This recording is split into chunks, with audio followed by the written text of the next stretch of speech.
What's up, guys? On this episode, we're going to talk about keeping up with Google's constant changes. Are the yellow pages still relevant anymore? And the Cleveland Browns' new uniforms.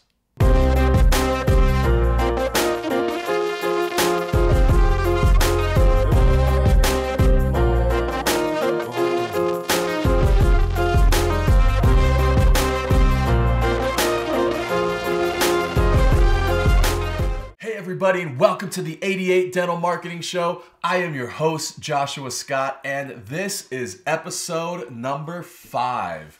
Feeling good about number 5. Got a good show planned here today. Just got back from the Chicago midwinter meeting last weekend.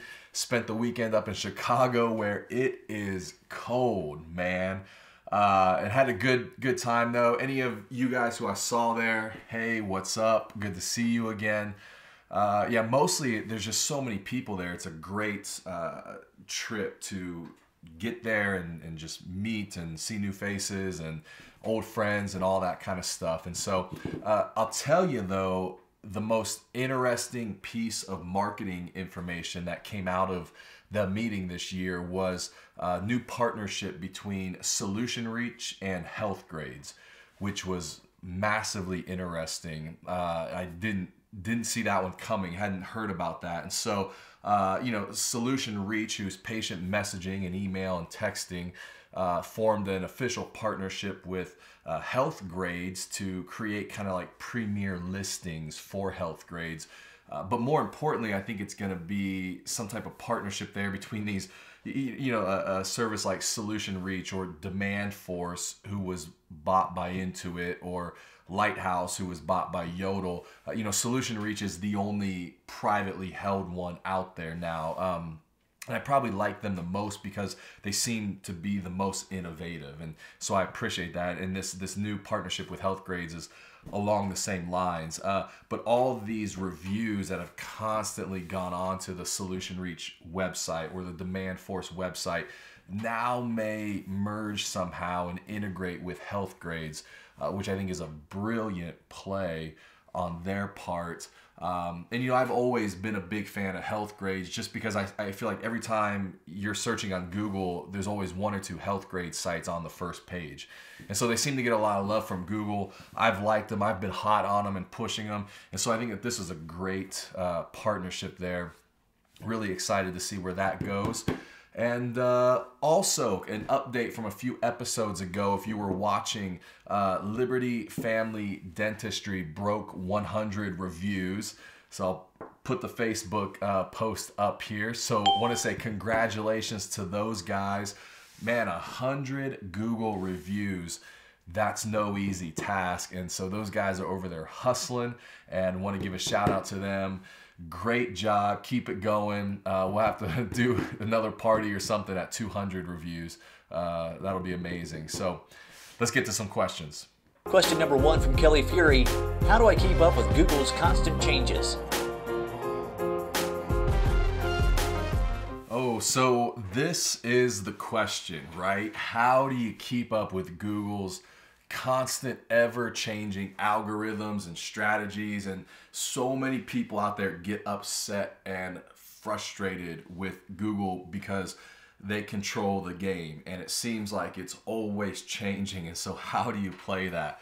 And so we see every year Google has these major updates to their algorithm and their search function, the way they do that. And so, going back to, and they give them all these names, penguin, panda, hummingbird, last year was pigeon. And so you can go back to, and so people talk about these, and I see speakers throw out, well, the penguin update, this and that. And so the short of it is, if you go back a few years ago, 2011, Google made a big update to their algorithm, and they called it Penguin. And the whole purpose of the algorithm was supposed to reward quality sites and punish non-quality sites. And so we saw Google assigning quality scores to sites, and then naturally the sites that scored higher ranked higher. And it was, I mean, Google is all about providing quality. If you search something on Google and you don't find quality, they go out of business. And so it's important that Google provides searchers with the highest quality content for what they're looking for. So that was 11. 2012, the Panda update was an effort to stop link spamming links, spam linking. You know, there were so many people out there that were, every time an update comes out, people are trying to hack the algorithm. And so what they were doing was creating all these links that would link to sites and out from sites and back to them, and became this mess of links. And because originally Google saw that as a good thing. And so the Panda update was about cutting down on that, kind of sifting through that, figuring out what was real and what wasn't. 2013 was Hummingbird. It was supposed to be this precise and fast update that was really about the phrasing more than the words on the site and the context of the site. And so again, what hackers were doing was going, well, Google's prioritizing these search terms, these search words, and so they were adding them all over the site in ways where it didn't make sense, and these words became out of context, but they ranked higher, right? So in the Hummingbird update in 2013, Google said, no, we're gonna pay more attention to phrasing than we are in context than we are the actual words. And so, and then last year we saw the Pigeon update, which was really about providing relevant local search content because of the surge of mobile search. And so that's what the Penguin update was. You know, as far as keeping up on that, you know, I mean, there's a few things. Number one, if you really like to geek out on that stuff, there's a few great resources. Searchengineland.com and Moz.com, M-O-Z.com are great educational sites that will help you get a handle on that. I mean, you can get literally like real-time updates on Google algorithm and what people are interpreting it, and you can get way deep into all that for sure. So those are some resources. You know, the other thing, like what I tell my clients and our approach is great content always wins, period. And so we can get into trying to hack the game and hack the algorithm, but in the end, the easier strategy is just to provide great content. And so whatever you're doing, you just have to back up and look and go, what can we provide? And not just one time in producing a website, but year after year after year, how can we provide great content for our industry or for dentistry? And so, man, that for me is the easiest way to keep up with Google. Have a great content strategy and forget about it. Question number 2 from Dr. Bruce M. Are the yellow pages relevant anymore? Dr. Bruce, this is a question I run into all the time, and I'm still seeing it. I think because dentistry is such a locally searched industry still, that we're still dealing a lot with yellow pages. I still see a lot of practices that are hesitant to get out of them, probably because yellow pages have been so strong for years, I mean for decades, that it seems maybe weird or scary to pull out completely. And so I get that, I understand that. You know, here's the thing, Verizon has gotten out of yellow pages. They sold their shares. AT&T is in the process of getting out of yellow pages and selling off that division of their business. And so we're seeing the major players get out. And what Yellow Pages is doing right now is they are scrambling. They're scrambling for attention. And so we all know, I think when the Yellow Page rep comes to the office, we all know there's a sense of yeah, no, probably nobody's looking at the book anymore. And the book seems even just inappropriate for today's culture to get this massive printed book on your doorstep. Seems like a waste and not very eco-friendly and responsible. And so I think we understand that now. But what Yellow Pages is doing is they've shifted to digital, right? They've shifted into the digital search space. And so they're offering websites and search terms and ad placements and all these things to get traffic. the thing that most people don't understand is that what Yellow Page wants to do is that they're buying search terms on Google or Yahoo or Bing, and usually it's a mixture over the platforms.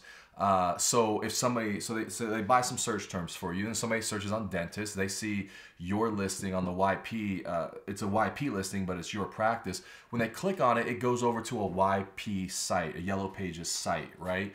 And it has your practice information on it. It can even have photography and logos and look like a branded page for your practice, but it's held at yp.com/your practice or something. And so what Yellow Pages is doing is they're buying search terms. They're using your money to buy search terms to drive traffic to their sites so that it looks like they have all this traffic. And then from that site, then maybe people can click over to your main site or something. My problem with that is if you're going to buy search terms, just do it directly through Google. Like, don't get Yellow Pages involved. They're a middleman. And if we're going to buy search terms and get people to click on them, man, I want them going to your site, right? Like, why do we want to send them to Yellow Pages site and then hope they come over to your site after that? It just doesn't make sense. It's like, it's one too many steps. And so it's like, just get them out of that. There's no reason for them to be in the middle buying terms or in the middle creating websites or pages or whatever it is they call it. Look, Yellow Pages is scrambling for like 1% of search traffic right now. So, by the time you get done with Google and Bing and Yahoo and the big players, that's like 98% of search.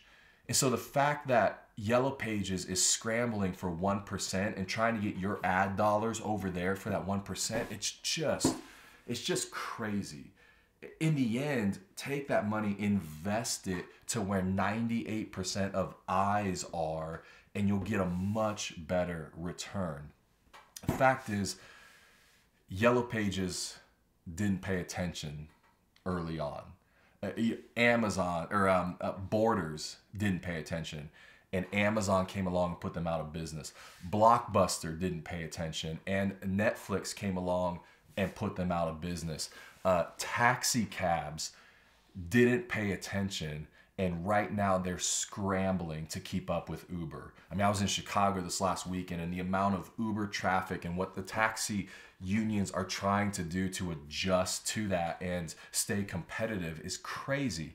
And so the fact is, Yellow Pages ignored it, and Google is putting them out of business. It's the Titanic that's trying to correct its course, and it won't happen. So get out of Yellow Pages. Its time is very, very limited. Question number 3 comes from Darren. Have you seen the Cleveland Browns' new colors and logo for 2015? What are your thoughts on their rebranding?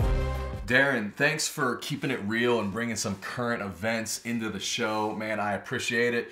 Yeah, I was looking online to see who did the rebrand. It looks like it's Nike, but I can't tell for sure. But man, really minimal redesign, rebrand. It kind of shocking how simple it is. And if you've been on social media this week, you've probably seen people taking shots at the rebrand. And even there was one side out is, what if the Cleveland Browns rebranded every team in football, and what that would look like. And so they're definitely taking some shots from it. It was a disappointing rebrand, and one that the front office and the management of the team was creating some hype about. And so when it came out, we were all kind of like, really? That's it? And so I'm not sure what the deal was. A lot of us were joking that probably some big ad agency or design company got paid $250,000 to change the color of the orange and update the dog mascot a little bit.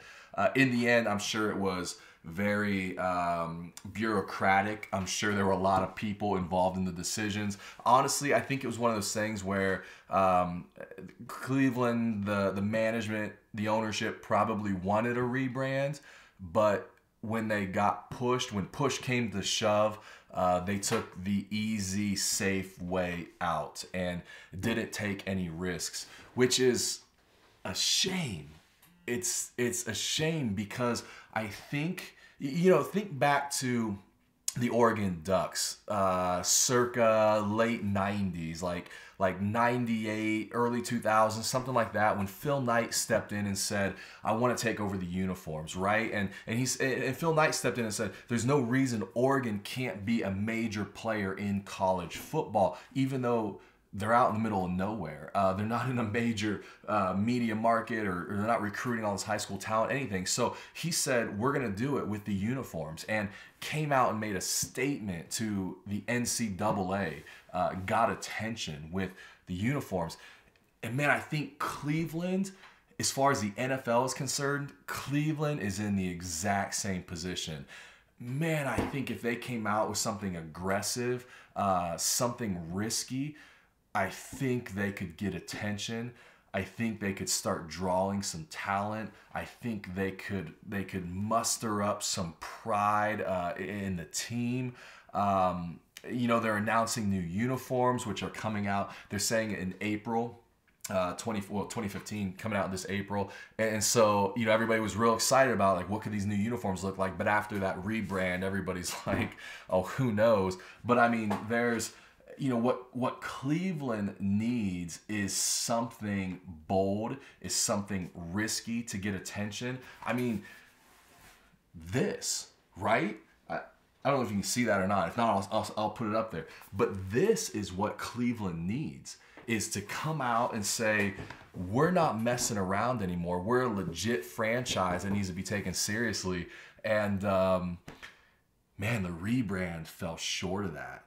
And I think it got laughed at, much like their franchise is getting laughed at right now. Guys, episode 5, I had a great time. Hope you enjoyed it. Homework, okay? Homework for the day, for the week.